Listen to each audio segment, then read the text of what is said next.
Hello, friends, and welcome back to the Brockopp side.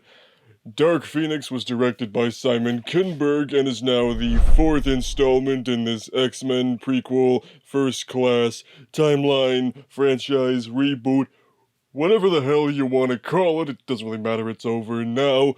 But anyway, this time around, about 10 years after the events of X-Men Apocalypse, Jean Grey is becoming the Phoenix, because she totally wasn't expressing those in Apocalypse, but then she becomes the Dark Phoenix and starts doing evil murdery things, because we totally haven't seen that before in the movies, wink. And then, the X-Men are all like, oh no, we have to defeat her, but she is also Jean. Jean is our friend, but she is murdering people and doing evil things. And then Jessica Chastain is there for some godforsaken reason. It's literally not explained ever who or what she is or what her motivation is. And then, of course, obviously, Magneto was there because this wouldn't be an X-Men movie without Magneto. So I'm sure by now all of you have heard of the issues surrounding this movie, some reports from behind the scenes and the making of this film, and then of course the movie opened up to less than positive reviews and reactions, which of course is a bummer for the next installment in a series you legitimately enjoy like I do with these X-Men movies. But of course it was also just kind of like, well, Disney owns Fox now, so they're just gonna reboot it in a few years anyway, so just kind of felt like they just kind of were contractually obligated to release this movie by now. But anyway, so all the less than positive reviews and reactions aside, I still, of course, went to go see this movie opening night like I do with any other movie. I actually went to the opening night fan event, so I got to see it an hour early, and also got a cool little X-Men keychain, which is cool. I like my movie theater free goodies like that.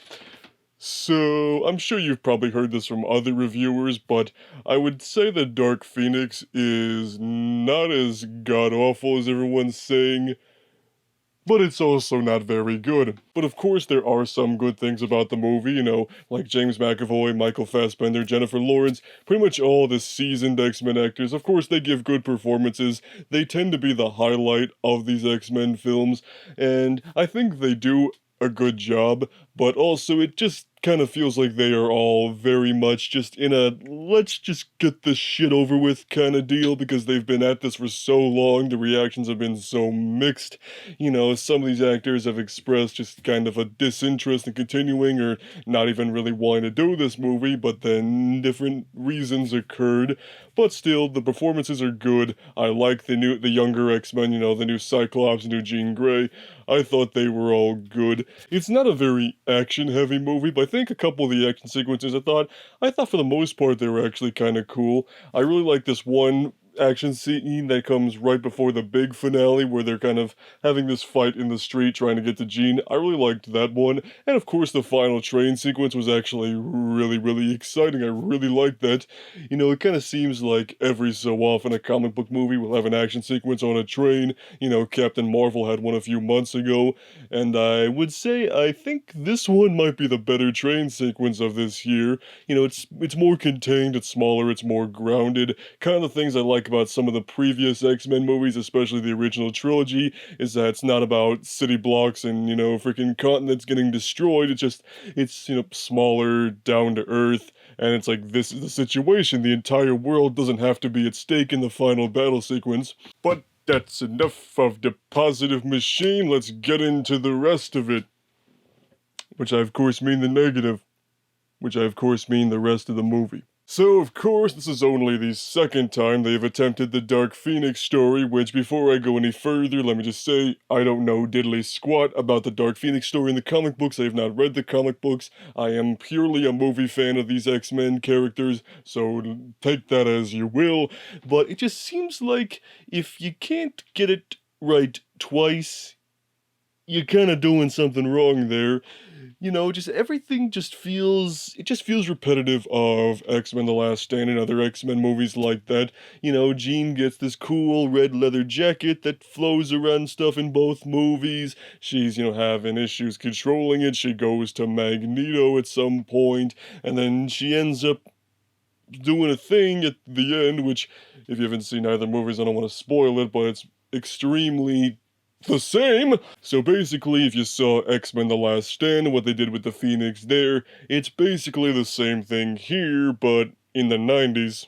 And I'm sure some of you read about some of the issues behind the scenes in the making of this movie, how, like, supposedly it was so bad they reshot the whole thing, which I don't think is true at all. But there were just some moments that just, like, clearly were drastically changed or just not properly developed here, because there are just so many things in this movie that don't get explained properly or explained at all to begin with. You know, Jessica Chastain's character is not properly established whatsoever. You know, she's basically just kind of there. She's with this group of people. I don't really want to spoil what it is because I don't really know what it is. And then she's just kind of like trying to find Jean and like trying to be like, you've got powers and they're cool and you could do cool things with them, but I am also evil.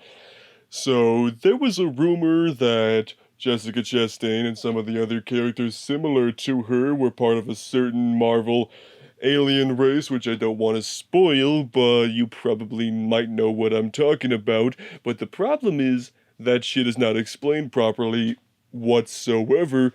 She just kind of shows up, meets with them, speaks in some weird alien language, and that's it. We don't even get a name for her character, and it's like, it definitely feels like that was probably mentioned in a previous cut of the movie, but then they decided to remove that for some reason, because, you know, what's better for an X-Men movie than to be confused by this random secondary antagonist that really just doesn't amount to diddly for most of the movie?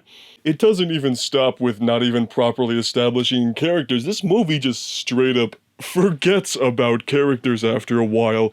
I mean, for pretty much most of the third act of the movie, Quicksilver is nowhere to be seen, like, at all, and I got a little confused by that. I was like, okay, did I, like, glance away at the screen at the wrong time, and did he, like, accidentally die or something, because he's, like, nowhere to be found? But then after the final battle takes place, and they're back at the mansion, you see Quicksilver walk down the hallway, and it's like, oh, hey, Quicksilver, where the hell have you been for the last 35 minutes?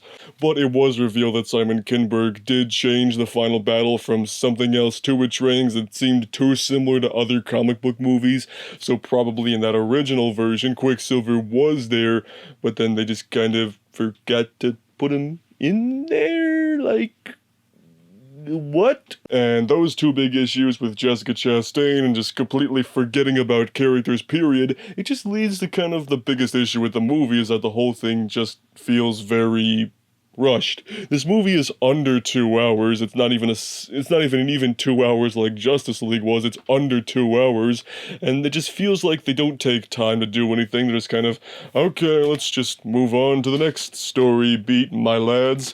And they just don't take time to do much. They don't really, this movie was clearly a lot longer, and they had to splice it down, because the studio was probably like, you know what, we're not gonna waste all this money to release a 2.5-hour movie, just cut 40 minutes out of it, and whatever, the MCU is gonna take our shit over anyway. I don't think we'll ever truly know how different original cuts of this movie were, because chances are the studio's not going to sink money into like a director's extended cut for a Blu-ray or something, but chances are things were not quite how it were here. The movie is basically just a big series of talking heads of just this shot, reverse shot, this shot, reverse shot, some really extreme close-ups thrown in there. It's like one last issue I want to talk about with this movie is that John Ottman's X-Men movie theme is not present here, and it's just a serious bummer because it was used in X2, Days of Future Past, and Apocalypse, and to me, the movies and that theme go hand in hand with each other, so the movie just felt kind of empty without it. Not to like take away credit from Hans Zimmer and his work, because I think he did a good job with the score here, like he pretty much always does, but it just feels like sometimes directors and studios and composers need to respect previous, thematic creations from other composers, but still build off of it, So that's just kind of a little thing for me, but it definitely brought the movie down a little bit for myself. So, yeah, that's basically Dark Phoenix in a nutshell. Like I mentioned, I don't think it's maybe as bad as everyone says, but it also it's not very good. It's got a lot of issues with the editing and the pacing and a lack of explanation and just completely forgetting about characters, and it just feels like everybody on camera, behind camera, is just completely done with this franchise because it's the very last one of the Fox X-Men movie lineup that's lasted almost 20 years.